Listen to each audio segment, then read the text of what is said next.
किसानों की पहली लड़ाई तो ये कृषि काले कानूनों के खिलाफ है, दूसरी हमें न्यूनतम समर्थन मूल्य चाहिए भाइयों। उसके अलावा हम किसानों की छोटे छोटे किसान, हमारे किसान मजदूर गरीब गांव में जो रह रहे हैं, उनकी जो मुख्य मूल लोकल दिक्कतें हैं उनके बारे में जरूर हम किसान भाइयों को जरूर सोचना चाहिए। कानून के लिए तो हम चलिए बॉर्डर पर भी लड़ रहे हैं, सब जगह लड़ रहे हैं, पर जो छोटी छोटी बातें हमारे किसान भाइयों की, जैसे कि घर गिर गए, अभी जो हमारे यहाँ अतिवृष्टि से नुकसान हुआ भाइयों, उसमें मुझे बताइए, जिसने पटवारी से सेटिंग कर ली, जिसने मंत्री से सेटिंग कर ली, उसका उनने लिख दिया पूरा घर गिर गया। लेकिन जिस गरीब का वाकई में घर गिरा है उसे या तो 2000 डाल दिए गए या 3000 डाल दिए गए। और सर, जिसका सिर्फ कोना भी ना गिरा हो उन्हें 95,000 रुपए दिए गए। ये साक्षात प्रमाण है हमारे पास भाइयों।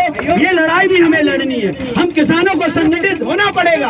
हम सब एक साथ चल के तहसीलदार के द्वार पे खड़े होंगे, पटवारी के द्वार पे खड़े होंगे और पूछेंगे कि बताइए आप कहाँ देख के आए और क्या लिखा आपने, किसकी फसल मिटी है और किसकी नहीं मिटी है। भाइयों 3 साल से बीमा कहाँ है हम लोगों का, क्या मिला है हमें बीमा? हम लोगों की हर बार जिसके KCC जी हैं लगभग उनका तो हर साल प्रीमियम काटा ही जाता है, क्या हमें बीमा मिला है 3 साल से? फिर घर बह गया, उसे 3000 रुपए डाल दिए। सोचिए, जब सांसद के ड्राइवर को 3000 डाले गए हैं तो आप जैसे मामूली इंसानों का क्या होगा। इसीलिए भाइयों आप सबसे विनम्र निवेदन है, ये हम सब किसानों की लड़ाई है, आप सब हमारे साथ आइए, हम सब आपके साथ करेंगे। हम द्वार पे खड़े होंगे तहसीलदार के, पूछेंगे कि ये बंटवारा क्यों नहीं हो पा रहा है, ये नामांतरण क्यों नहीं हो रहा है, और अगर इसमें कोई दिक्कत है तो हमें बताइए, त्रुटि है तो हम सुधार के कागज देंगे, नहीं तो आप कितने दिन में करेंगे। हम लोग सालों और दर नामांतरण और बंटवारे के लिए भी भटकते हैं। बताइए आप में से कितने लोगों का टाइम पे बंटवारा या नामांतरण हुआ है? शायद नहीं हुआ होगा किसी का भाइयों। क्या है कि टेबल नीचे सरका जाओ तो कर देंगे। हम ये भी बहुत अच्छी भली भांति जानते हैं कि ज्यादातर लोग क्या करते हैं, सेटिंग कर लें, पटवारी दे आए, गरीब है आदमी सोचता है भैया दे लेके काम हो जाए। फिर भी 80% लोग ऐसे होंगे जो पटवारियों को पैसे दे चुके होंगे लेकिन उनका काम आज तक नहीं हुआ। बहुत सारे उदाहरण हैं, पर मैं सब आप भाइयों से यही विनती करूंगा कि हम किसानों की आवाज बने, हम सब संगठित हों, हम सब एक होंगे तो हम अच्छे से अच्छे किसी भी प्रदेश सरकार या दिल्ली सरकार को भी हिला सकते हैं। आप देखिए भाइयों, अभी का उदाहरण है जो बॉर्डर पे किसानों ने अभी करनाल और मुजफ्फरपुर में आंदोलन किया, जो एक गरीब किसान के साथ हादसा हुआ था, उसके घर वालों को सरकार को नौकरी देनी पड़ी है, उसको मुआवजा तक दे रहे हैं वो लोग। तो क्यों ना हम लोग इकट्ठे हों, हम सोच के बैठ जाते हैं कि इसका हो रहा है हमें क्या करने।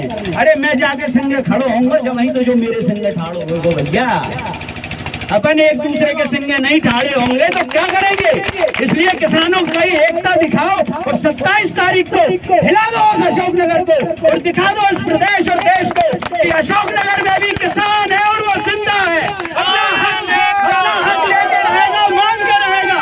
जय जवान जय किसान साथियों, धन्यवाद।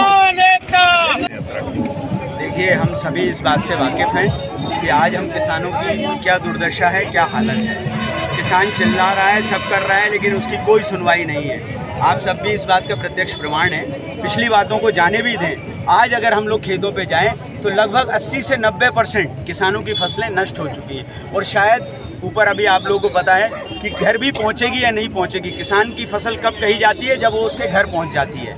तो आज ऐसी स्थिति में भी ये प्रशासन शासन सोया हुआ है।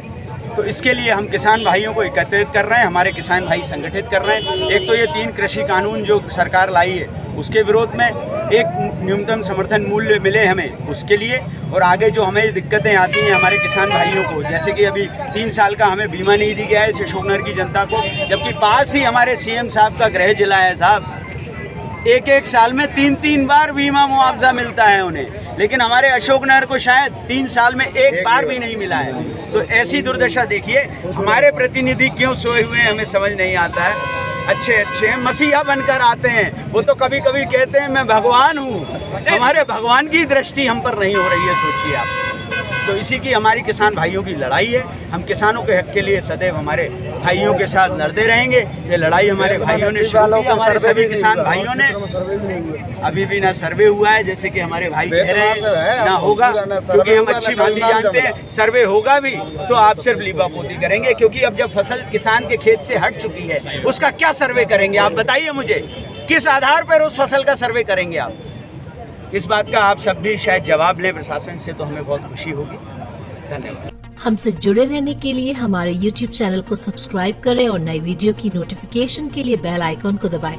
अगर आप ये वीडियो Facebook पर देख रहे हैं तो लाइक जरूर करें और ज्यादा से ज्यादा शेयर करें। धन्यवाद।